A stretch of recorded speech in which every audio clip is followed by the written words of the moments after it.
नमस्कार विद्यार्थी मित्रांनो, राजपथ अकॅडमी किनवट मध्ये आपल्या सर्वांचं स्वागत करतो। आजपासून आपण सायन्स या सिरीजला आपण सुरुवात करणार आहोत। ठीक आहे, सायन्स या सिरीजला आपण सुरुवात करणार आहोत। तर या सिरीजमध्ये राज्यसेवा, MPSC, कंबाइंड बी आणि कंबाइंड सी आणि त्यानंतर तुमचे सेंट्रल गव्हर्नमेंटची एक्झाम असेल, RRB असेल, तुमचे NTPSC असेल, ग्रुप D असेल आणि त्यासोबतच आता येणारी जे काही आरोग्यसेवक आहे यासाठी उपयोगी अशी आपण काय टाकणार आहोत, सिरीज आपण टाकणार आहोत, MPC सिरीज टाकणार आहोत आणि एकदम सोप्या भाषेत आणि पाहिजे तिथे आपण ट्रिक्ससुद्धा आपण यूज करणार आहोत। हसत खेळत असं आपण विज्ञान नाही का आपण शिकणार आहोत। ठीक आहे मित्रांनो, तर मग आजपासून आपण सुरुवात करूया सायन्स या सिरीजला। आणि सायन्स या सिरीज आपण सुरुवात करण्यापासून आपण सुरुवात करत आहोत आज केमिस्ट्रीला। कारण तुमच्या ज्या काही विज्ञानाच्या ज्या कन्सेप्ट आहे, जे काही बेसिक कन्सेप्ट आहे, त्या बेसिक कन्सेप्ट सगळ्या नाही का तुमच्या केमिस्ट्रीपासून सुरुवात होते आणि ते सुरुवात होते तुमच्या कन्सेप्ट ऑफ मॅटर, पदार्थाची जी काही संकल्पना आपण म्हणतो त्यापासून तुमच्या नाही का कन्सेप्ट कसे होऊ लागतात, ब्रॉड होऊ लागतात। ठीक आहे, त्यासाठी मग आपण आज केमिस्ट्रीला सुरुवात करणार आहोत आणि केमिस्ट्रीमध्ये सगळ्यात जो बेसिक भाग आहे, ठीक आहे, त्याला आपण सुरुवात करणार आहोत। ठीक आहे, मग केमिस्ट्रीमधून आपण सुरुवात करणार आहोत तर आपल्याला हेही माहीत पाहिजे का केमिस्ट्रीचे फादर कोण, म्हणजे जनक कोण आहे। ठीक आहे, तर आपण केमिस्ट्रीचे जे काही जनक आहे त्यांना आपण कोणाला आपण म्हणतो, तर केमिस्ट्रीचे जनक आहे लॅव्हेंजियर आहे। कोण आहेत केमिस्ट्रीचे जनक?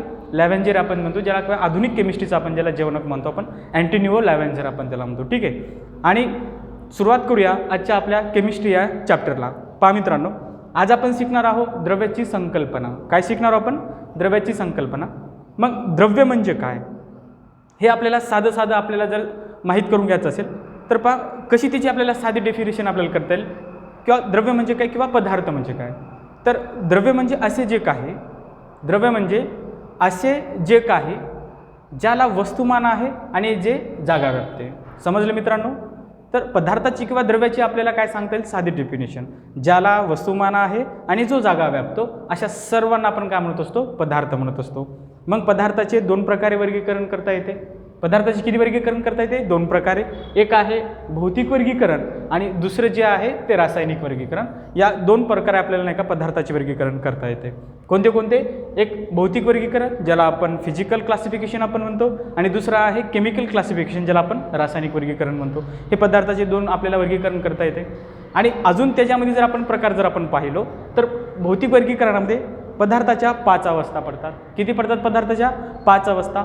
एक म्हणजे स्थायू, दुसरं द्रव, तिसरं वायू, चौथं प्लाझ्मा आणि 5वं बोस आइन्स्टाईन किंवा आपण याला काय म्हणतो, बोस कंडेन्सेट सुद्धा आपण याला म्हणतो। ठीक आहे, मग भौतिक वर्गीकरणामध्ये किती प्रकार पडतात? 5। कोणते कोणते? स्थायू, द्रव, वायू, प्लाझ्मा आणि बोस आइन्स्टाईन किंवा त्याला आपण बोस कंडेन्सेट सुद्धा आपण म्हणतो। ठीक आहे मित्रांनो, मग आपण येऊया आपण आता रासायनिक वर्गीकरणाकडे येऊया आपण। रासायनिक वर्गीकरण, मग रासायनिक वर्गीकरण, पदार्थाचे रासायनिक वर्गीकरण जर आपण पाहिलं तर याला 3 प्रकार आपल्याला काय करता येते, वर्गीकरण करता येते। एक म्हणजे मूलद्रव्य, दुसरं संयुगे ज्याला कंपाऊंड्स आपण म्हणतो आणि तिसरं आहे मिश्रणे ज्याला आपण मिक्सचर आपण म्हणतो। ठीक आहे, मग मूलद्रव्यामध्ये म्हणजेच एलिमेंटमध्ये सुद्धा नाही का 3 प्रकार आपल्याला पाडता येते। एक म्हणजे धातू ज्याला आपण मेटल म्हणतो, दुसरं अधातू ज्याला आपण नॉन मेटल म्हणतो आणि तिसरं मेटलॉइड ज्याला आपण धातू सदृश्य म्हणतो। ठीक आहे, पुन्हा आपण संयुगाकडे जर आलं तर संयुगाचे असे काही प्रकार पडत नाही। आणि तिसरं जर आपण पाहिलं मिश्रणे, तर मिश्रणामध्ये पुन्हा 2 प्रकार पडतात। एक म्हणजे समांगी मिश्रण आणि दुसरं म्हणजे विषमांगी मिश्रण ज्याला आपण हेट्रोजिनस आणि त्याला होमोजिनस आपण म्हणतो। ठीक आहे, आणि विषमांगी मिश्रणामध्ये पुन्हा 2 प्रकार पडतात। एक म्हणजे सस्पेन्शन म्हणजे निलंबन आणि दुसरं आहे कोलाइड्स म्हणजे कलील। ठीक आहे, मग विषमांगी मिश्रणामध्ये किती प्रकार पडतात? अजून 2।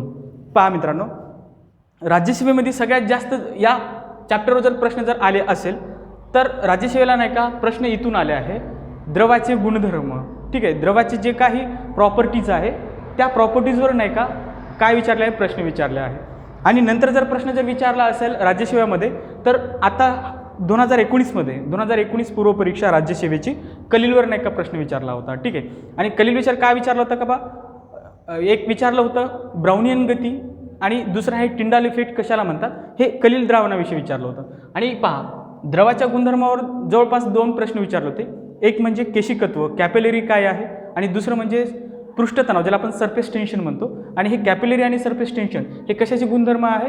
द्रवाचे गुणधर्म आहे. ठीक आहे मित्रांनो. परंतु आपण गुणधर्म पाहण्याच्या आधी आपण स्थायू, द्रव आणि वायू या 3 गोष्टींचा आपण काय करूया, एकदम डिस्ट्रीब्युशन करून तुलनात्मक अभ्यास करूया. म्हणजे आधी स्थायू काय आहे, द्रव काय आहे आणि वायू काय आहे हे समजून घेऊ. त्यानंतर प्लाझ्मा, बोस-आइन्स्टाईन, त्यानंतर आपण रासायनिक वर्गीकरण शिकूया. रासायनिक वर्गीकरणामध्ये मूलद्रव्य काय असतात, धातूचे गुणधर्म काय आहे, अधातूचे गुणधर्म काय आहे, धातू सदृशाचे गुणधर्म काय आहे. ठीक आहे. मग त्यांच्या प्रॉपर्टीज काय, ह्या सगळ्या शिकून घेऊ. नंतर संयुग म्हणजे काय, संयुग कसे तयार होतात, नंतर मिश्रणे कशी तयार होतात, त्यांचे गुणधर्म काय आहे, या सगळ्या गोष्टी आपण शिकूया. ठीक आहे. तर मग आपण यानंतर आपण स्टार्ट करूया का बा स्थायू, द्रव आणि वायू या तिघांना नाही का आपण काय तुलना करूया, म्हणजे जेणेकरून आपल्याला लवकर समजेल का बा स्थायू, द्रव, वायू नेमकं असते काय आणि यांच्यामध्ये फरक असतो काय. ठीक आहे. ह्या गोष्टी आपल्याला शिकायचं आहे. पहा मित्रांनो, मग आपण आता काय पाहिलं होतं, आपण वर्गीकरण पाहिलं होतं. कशाचं? पदार्थ किंवा द्रव्याचं आपण वर्गीकरण पाहिलं होतं. एक भौतिक आणि दुसरं आपण रासायनिक समजून घेतलं. ठीक आहे. मग आता भौतिक वर्गीकरणामध्ये आपण 5 अवस्था पडते म्हटलं आपण पदार्थाचे. ठीक आहे. तर आपण त्या आधी आपण स्थायू, द्रव आणि वायू हे एकदाच आपण नाही का समजून घेऊया. याचं नाही का काय करूया, आपण तुलना करूया. ठीक आहे. म्हणजे स्थायू काय आहे, ठीक आहे, द्रव काय आहे आणि वायू काय आहे, हे पदार्थाच्या 3 अवस्था काय आहे त्याबद्दल आपण समजून घेऊया. ठीक आहे. तर पहा मित्रांनो, स्थायूमध्ये पहिलं नाही का वाक्य काय आहे किंवा पहिलं जे आपण लिहिलं काय आहे, तर स्थायू हे कठीण असतात. ठीक आहे. आणि तेच आपण द्रवामध्ये लिहिलं तर द्रव हे पातळ असतात. आणि तेच आपण इकडं लिहिलं वायूमध्ये, वायू हे खूपच काय असतात, हलके असतात. ठीक आहे. आपण काय म्हणलं, स्थायू हे कठीण असतात, द्रव हे काय असतात, पातळ असतात, तर वायू काय असतात, खूप हलके असतात. तर कठीण असतात तर काय असतात, द्रव हे पातळ असतात तर का असतात, आणि वायू हे हलके असतात तर काय असतात. तर त्याचं कारण आहे. पहा मित्रांनो, कारण स्थायूमध्ये अंतररेणुबल म्हणजे इंटर मॉलिक्यूल फोर्स आपण जे म्हणतो, ते इंटर मॉलिक्यूल फोर्स का असतो, खूप जास्त असतो. अंतररेणुबल का असतो, याच्यामध्ये खूप जास्त असतो. ठीक आहे मित्रांनो.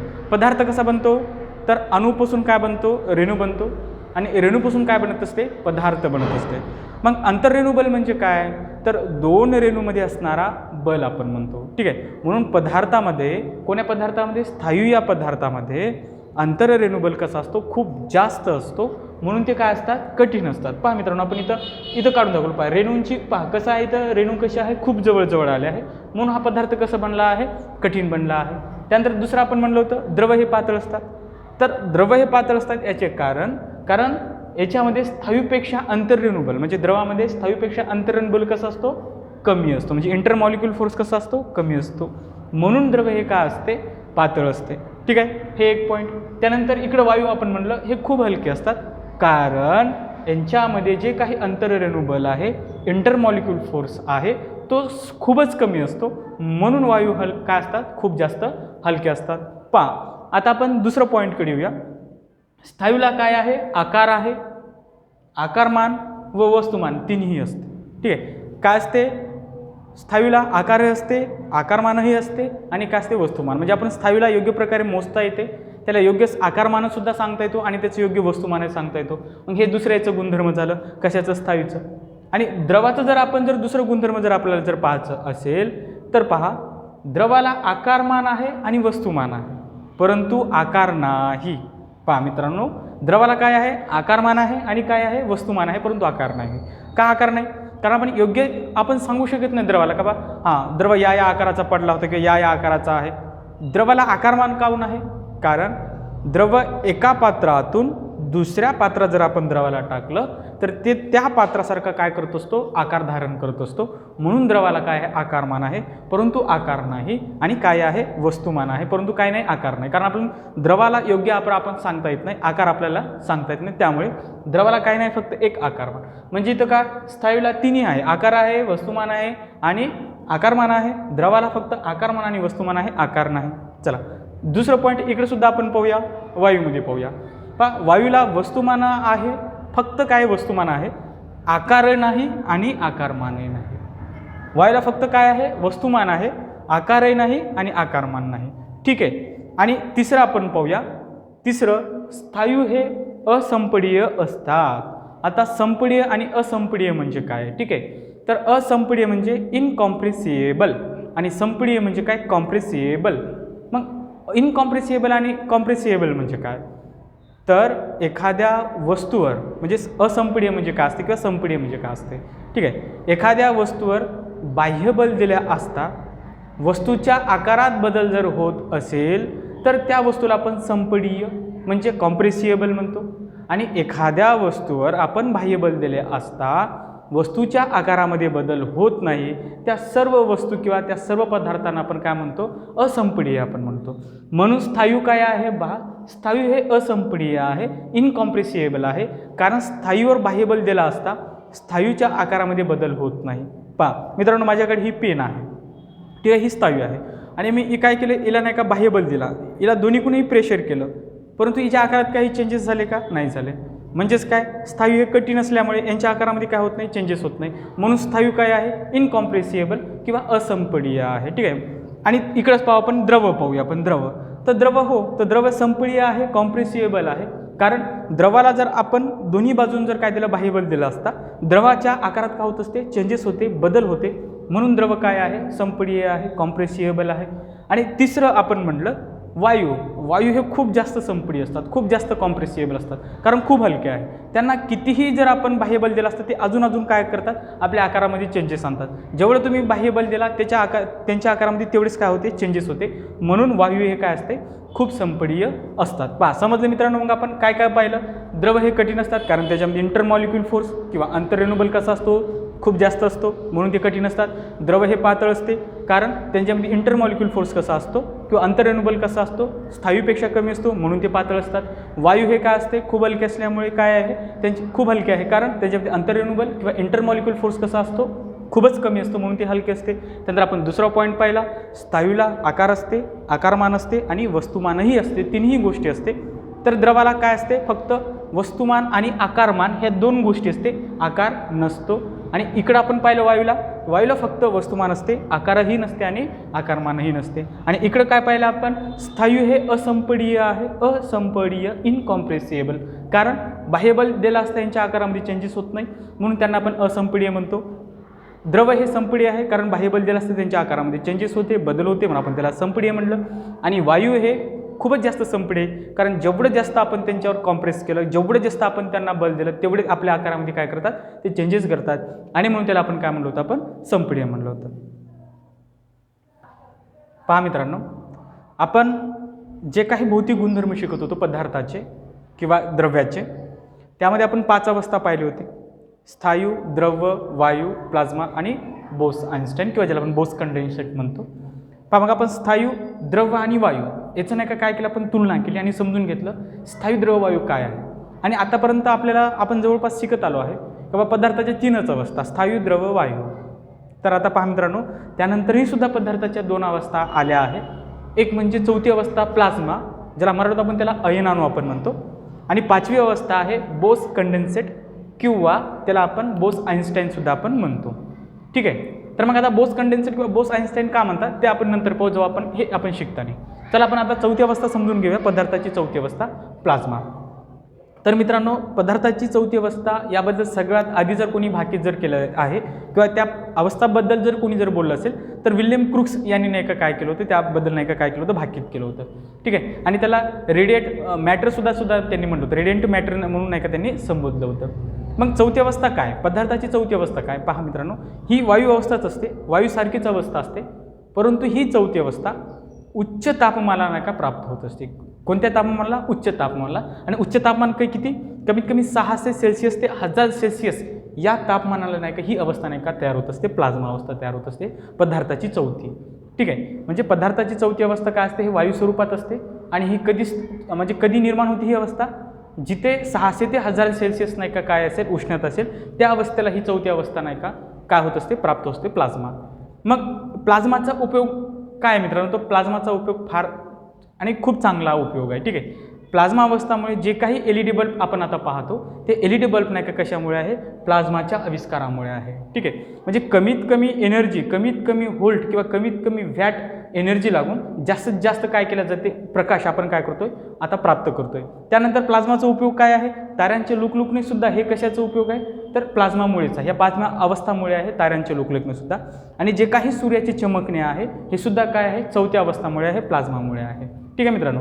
आणि या व्यतिरिक्त सुद्धा प्लाझ्माला जर आपण निष्क्रिय वायू म्हणजे जे काही 18वा गण आहे, पिरियडिक टेबलमधला 18वा गण, ज्याला आपण नोबेल गॅसेस म्हणतो किंवा ज्याला आपण काय म्हणतो, निष्क्रिय वायू आपण म्हणतो. म्हणजे कोणते हेलियम आहे, निऑन आहे, ऑर्गॉन आहे, क्रिप्टॉन आहे, झेनॉन आहे, याला आपण काय म्हणतो असतो, निष्क्रिय वायू आपण म्हणत असतो. जर आपण चौथी अवस्था प्लाझ्माची चौथी म्हणजे पदार्थाची चौथी अवस्था प्लाझ्मा जर आपण निष्क्रिय वायूतून काय केलं, निर्गमन केले किंवा प्रसारित केले, तर ते जे काही निष्क्रिय वायू आहे ते वेगवेगळे रंग काय करत असतात, उत्सर्जित करत असतात, बाहेर फेकत असतात. तर पहा मित्रांनो, जर प्लाझ्माला आपण हेलियममधून जर आपण निर्गमन केलं किंवा आपण त्याच्यामधून सोडलं, तर हेलियम हे पांढरा रंग काय करत असतो, उत्सर्जित करत असतो. जर आपण प्लाझ्माला कशामधून, निऑनमधून जर आपण काय केलं, निर्गमन केलं किंवा आपण त्यांना सोडलं असतं, निऑनमधून आपण त्याला सोडलं असता, तर निऑन हे नाही का लाल रंग काय करत असतो, उत्सर्जित करत असतो. त्यानंतर ऑर्गॉनमधून जर आपण प्लाझ्माला प्लाझ्माचे निर्गमन जर केले, तर तो कोणता रंग उधळत असतो, उत्सर्जित करत असतो, निळा रंग बाहेर फेकत असतो. क्रिप्टॉनमधून जर आपण प्लाझ्मा जर सोडला असता, निर्गमन केला असता, तर करड्या रंग तो बाहेर फेकतो किंवा उत्सर्जित करतो. आणि जो एक्सी आपण म्हणलं झेनॉनमधून जर आपण प्लाझ्मा निर्गमन केले असता, तो हिरवा रंग काय करत असतो, उत्सर्जित करत असतो. ठीक आहे मित्रांनो. मग पदार्थाच्या चौथ्या अवस्थेबद्दल काय समजलं, तर पदार्थाची चौथी अवस्था हे वायू स्वरूपात असते. त्याबद्दल कोणी भाकीत केलं, तर विल्यम क्रूस यांनी भाकीत केलं होतं. आणि त्यानंतर जर चौथी अवस्था समजून जर घ्यायची असेल, तर काय म्हणलं आपण, वायुस्थितीत आणि उच्च तापमानाला, आणि कोण्या तापमानाला राहते, 600 सेल्सिअस ते 1000 सेल्सिअस या तापमानाला ते काय होत असते, तयार होत असते. आणि तिचे उपयोग काय आहे, तर LED बल्ब त्याच आविष्कारामुळे तयार झाला आहे, प्लाझ्मामुळे. त्यानंतर ताऱ्याचे लुकलुकणे आणि सूर्याची चमकणे सुद्धा. आणि निष्क्रिय वायूतून जर आपण त्यांना जर निर्गमन केले असते, प्रसारित केले असते, तर ते विविध रंगाचे काय करत असतात, रंग नाही का उत्सर्जित करत असतात. ठीक आहे, ही आहे पदार्थाची चौथी अवस्था. त्यानंतर पदार्थाची पाचवी अवस्था मित्रांनो, पदार्थाची पाचवी अवस्था ही 3 टप्प्यातून गेलेली दिसते. ठीक आहे. तर पहिला टप्पा आहे 1920. सगळ्यात आधी जर पाचव्या अवस्थाबद्दल कोणी जर गणना केली किंवा कोणी जर बोलले असेल, तर ते आहे SN बोस, सत्येंद्रनाथ बोस, आपले भारतीय शास्त्रज्ञ आहे. त्यांनी 1920 बद्दल नाही का पाचव्या अवस्थाबद्दल काही थोडीशा गणना केल्या होत्या. आणि त्यानंतर दुसरी आपण जर टप्पा जर पाहिला, तर 1955. तर या अवस्थेबद्दल बोस नंतर नाही का अल्बर्ट आइन्स्टाईन, ठीक आहे, यांनी नाही का काय केलं होतं, भविष्यवाणी केली होती किंवा भाकीत केलं होतं की बा समोर चालून असा पदार्थ येऊ शकतो, पदार्थाची पाचवी अवस्था राहू शकते. आणि त्यांनी सांगितलं समोर चालून भविष्यात. आणि नंतर तिसरा जर आपण टप्पा जर पाहिला, तर 1995 मध्ये अमेरिकन शास्त्रज्ञ 2 होते, एक कार्ल आणि दुसरे वायमन.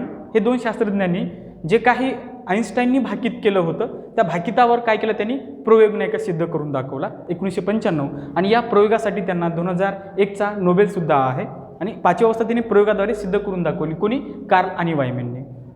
तर मग सगळ्यात आधी नाही का गणना कोण केली होती, आपले भारतीय शास्त्रज्ञ SN बोस, सत्येंद्रनाथ बोस यांनी गणना केली होती. त्यानंतर भाकीत कोण केलं होतं, आइन्स्टाईननी केलं होतं.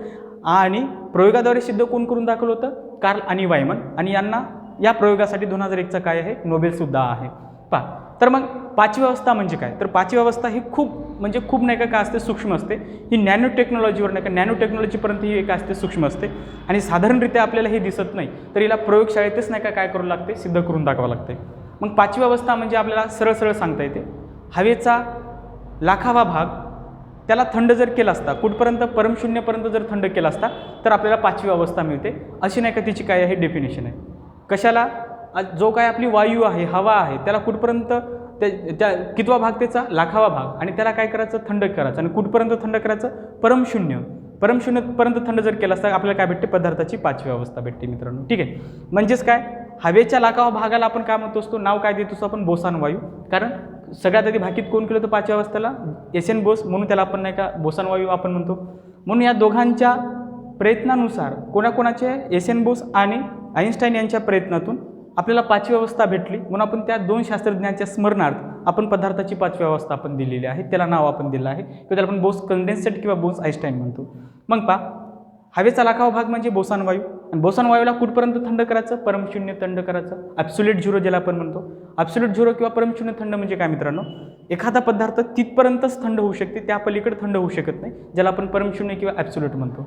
मग एखादा पदार्थ कुठपर्यंत थंड होऊ शकते, एक तर 0 केल्विन, किंवा म्हणजे कुठपर्यंत एक तर 0 केल्विनसुद्धा त्याला आपण मोजता येते आणि दुसरं कशामध्ये मोजता येते सेल्सिअसमध्ये. आणि सेल्सिअसमध्ये एखादा पदार्थ कुठपर्यंत थंड होऊ शकते -273.15 सेल्सिअसपर्यंत एखादा पदार्थ तिथपर्यंतच थंड होऊ शकते.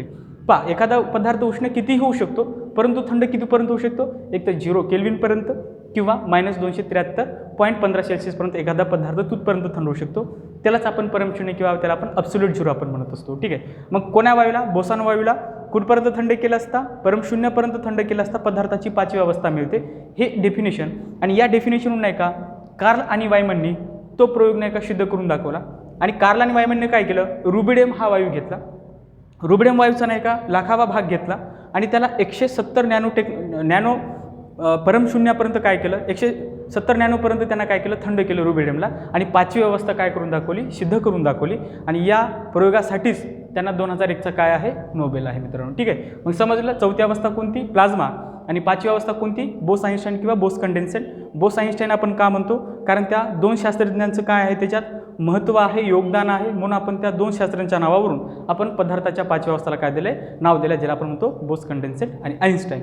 ठीक आहे. आणि यानंतर आपण काय पाहणार आहोत, पदार्थाची रासायनिक वर्गीकरण. हे भौतिक वर्गीकरण आपण शिकलो, स्थायू, द्रव, वायू, प्लाझ्मा आणि बोस आइन्स्टाईन. ठीक आहे मित्रांनो. हा जो व्हिडिओ हा पहिला भाग आहे असणार आपला स्थायूंचे वर्गीकरण. आता दुसरा व्हिडिओ आपण टाकणार आहोत रासायनिक वर्गीकरण आणि ते पार्ट 2 मध्ये आपण पाहणार आहोत. ठीक आहे. तर सर्वांनी पार्ट 2 आवर्जून पहा, कारण ह्या गोष्टी तुमच्या कन्सेप्ट क्लिअर झाल्या तर मग तुम्हाला पार्ट 2 मध्ये रासायनिक वर्गीकरण काय होते समजू शकते. ठीक आहे मित्रांनो. चला तर मग आपण पाहूया पार्ट नंबर 2. धन्यवाद.